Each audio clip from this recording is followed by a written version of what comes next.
My name is Towne. I live here in Grants Pass, Oregon. I had this horrible occipital pain on my left side. So my wife instructed me, she's like, you should go to the hospital, go get it checked out, make sure everything's okay.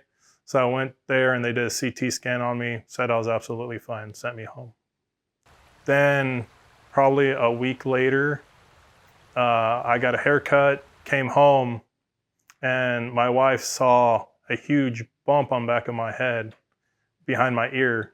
And she was like, that's not normal. Go get it checked out, make sure you're okay. And that's when they did a different kind of CT scan. They did a soft tissue CT scan, which they found my long styloid process. So that's why the doctor came in. He was like, you have Eagle syndrome, and there's not much we could do for you.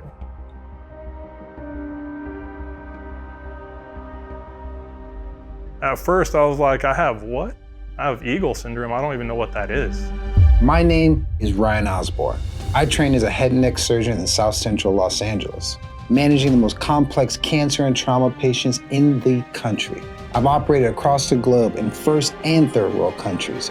My experiences have taught me the value of flexible and innovative thinking, but I realized that our healthcare system doesn't always allow for that. So I started Osborne Head and Neck Institute, and I made it my mission to provide the best medical care for our patients. Together, we create a new standard in medicine. These are our stories.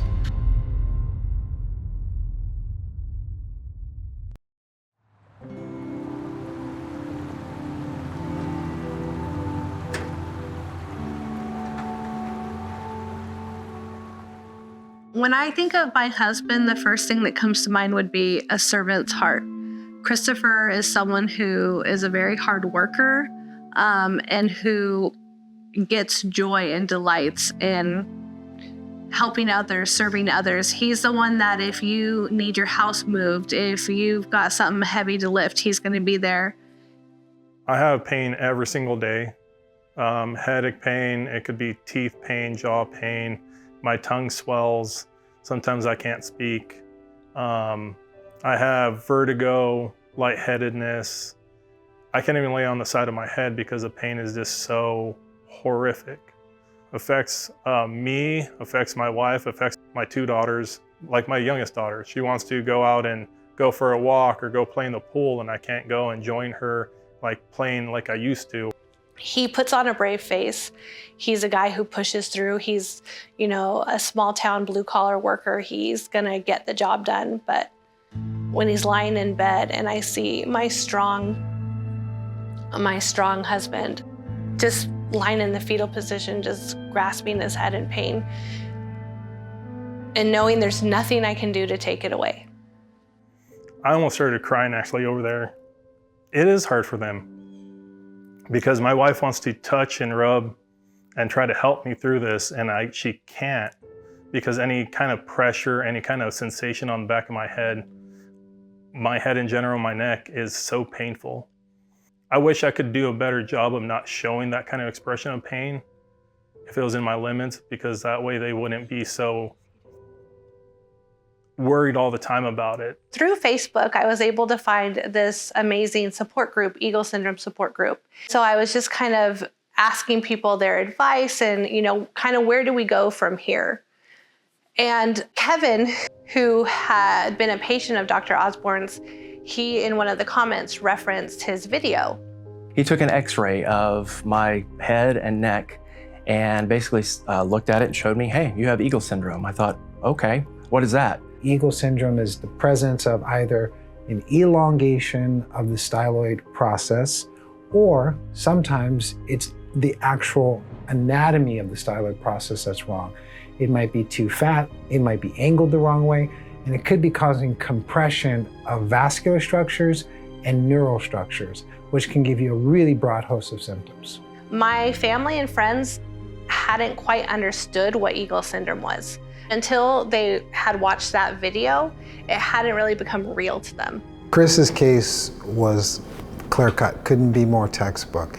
He had a 100% calcified stylohyoid ligament on both sides.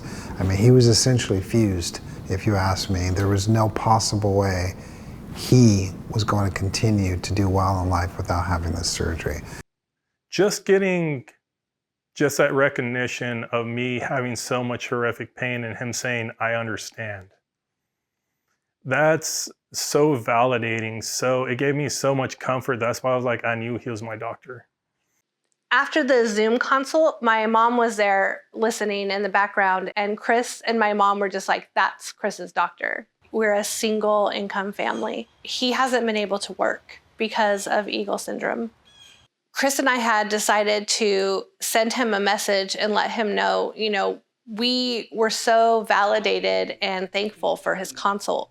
We were just telling him, we're praying for you, and we think that God is using you to change people's lives through what you do, but we're not going to be able to move forward with this. But God has got his hand on us, and he'll provide a way. And we just wanted to thank you for your time and for, speaking with us, because that in itself was such a blessing to us. When we were discussing whether or not he was going to be able to do this or not, this wasn't an option. It has to be done. And so one way or another, I was going to have to figure this one out for him. He said, your message touched my heart. And he said, I want you guys to get this help. I want Chris to get his life back. And so what I'm going to be able to do through the Osborne Head and Neck Foundation is I'm going to be able to do my part for free. I don't have control. I mean, this is not my place. It's not my surgery center. So unfortunately, those have to be paid for. But I do have control over myself. And so that's why I was like, I can take my fee out. I can do that. I wish I could take it all. I can't take it all, but I can take that out. And that was life-changing for us. These things are like in movies, and I'm not a movie star or an actor. So it's just more like God bless this man with his hands, and he's a great surgeon, and he wants to take my case. Sometimes you question, why me? But, with God's leading the entire way, he led me to Dr. Osborne, and I am just so stoked and so happy just to be able to be in his hands. We decided that we were going to try and do a GoFundMe and just see how God works. People just rallied around us.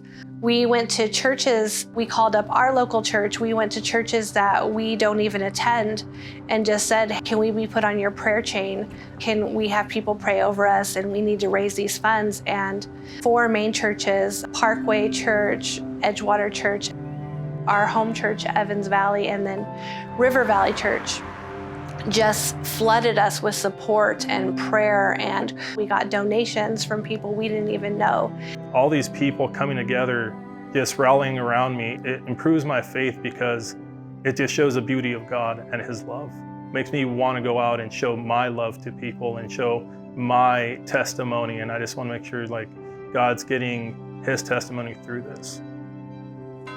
God's presence in our trials. Isaiah 41:10 says, fear not, I am with you. No matter what we face, God's promise is that we are never alone. Jacqueline and Chris, remember that you are never alone. No matter how this surgery goes, no matter what happens, that you are never alone, and you have not been, and God has guided you on this journey, amen? What an amazing blessing that is. If you don't know, there are churches out there supporting Chris and Jacqueline where they've never stepped foot across their door.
difficulties. We're just filled with doubts and all things. Yay! He was kind of like doing stuff. Yeah, just a little. Oh, wow.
So Chris told me come out to see him. He was gonna have a little surprise for me, which would include some good eats and a good time on the water. I don't really know what that means, but I'm game for it and looking forward to it. I know I like to eat and I do like the water.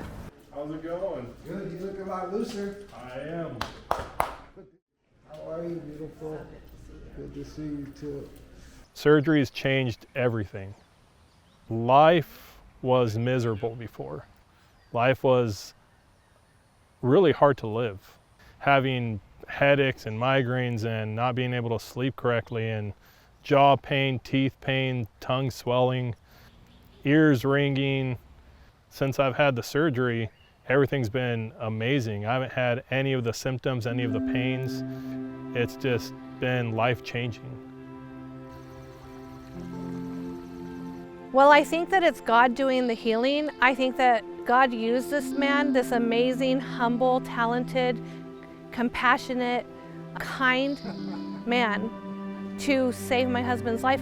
I would say change his life, but it's past changing because the quality of life he had before, he wasn't living.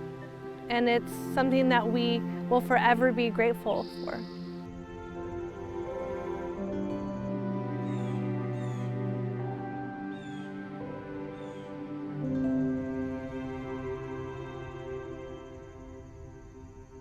When I first saw Chris, he moved like he had like a hanger in his shirt. Like he was just so stiff and he didn't want to turn his head because of the calcified ligaments were just literally fusing him sort of in the midline. But when we followed up and I saw him, you know, back home, he was fluid, he was moving, he was loose, and it was great.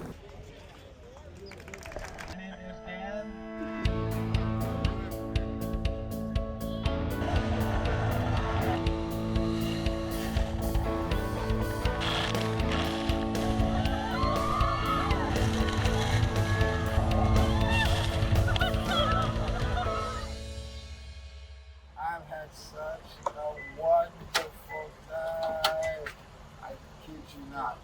Thank you. You guys have been so gracious. So gracious. So gracious.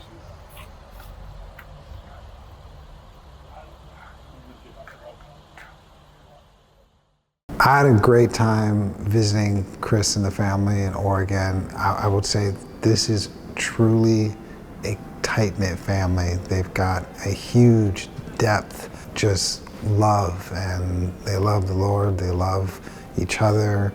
It's infectious, they spread it around. It's really hard not to be happy in their presence. And so it was a nice break from the office and for me to get out and just kind of see another way of living.